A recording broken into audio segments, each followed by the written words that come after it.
যে কোনো Facebook account পুরাতন বা নতুন বা ডাউন কোনো সমস্যা ভোগ করলে যে কোনো ফেসবুক অ্যাকাউন্ট ডিলিট করুন মাত্র 1 মিনিটে। তো ভিডিওটি স্কিপ না করে সম্পূর্ণ দেখে বুঝে শুনে কারেক্টলি সফলভাবে ফেসবুক অ্যাকাউন্টটি ডিলিট করুন আজকের ভিডিওটি দেখে।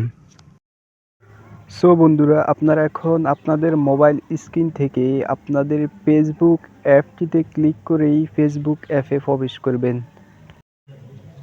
ফেসবুক অ্যাপে প্রবেশ করার পর এবার ডান পাশে থাকা থ্রি আইকনে ক্লিক করুন। এবার একটু নিচের দিকে আসলে দেখবেন সেটিং ইজ প্রাইভেসি নামে একটি সেটিং আছে, সেখানে ক্লিক করলেই সেটিং নামে একটি অপশন পাবেন, সেখানে ক্লিক করুন। এবার অ্যাকাউন্ট সেন্টারে দেখবেন পার্সোনাল ডেলিসিস নামে একটি অপশন আছে, সেটাতে ক্লিক করুন। এরপর আপনাদের যদি অ্যাকাউন্ট লগ ইন করবেন না হয় যেটা চলমান আছে সেটা যদি ডিলিট করেন তাহলে দেখবেন নিচে পার্সোনাল ডেলিসিস অপশন আছে, সেখানে ক্লিক করবেন। তারপর একেবারে নিচে অ্যাকাউন্ট উইনারশিপ অ্যান্ড কন্ট্রোল, সেখানে ক্লিক করবেন।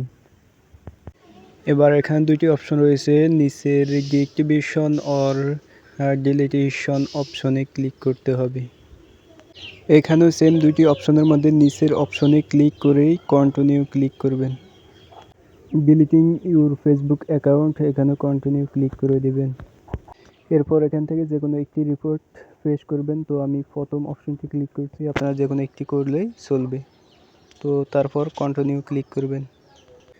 এরপরে যে অপশন আছে এখানেই time time spent on Facebook, তারপর নিচে আছে ম্যানেজ ইউর নোটিফিকেশন, এখানে কন্টিনিউ দিলে ফেসবুক অ্যাকাউন্টটি 100% ডিলিট হয়ে যাবে। তো আমি অ্যাকাউন্টটি ডিলিট করতে চাচ্ছি না, তাই আমি কন্টিনিউ দিচ্ছি না। আপনারা কন্টিনিউ দিলেই আপনাদের অ্যাকাউন্টটি রিমুভ হয়ে যাবে।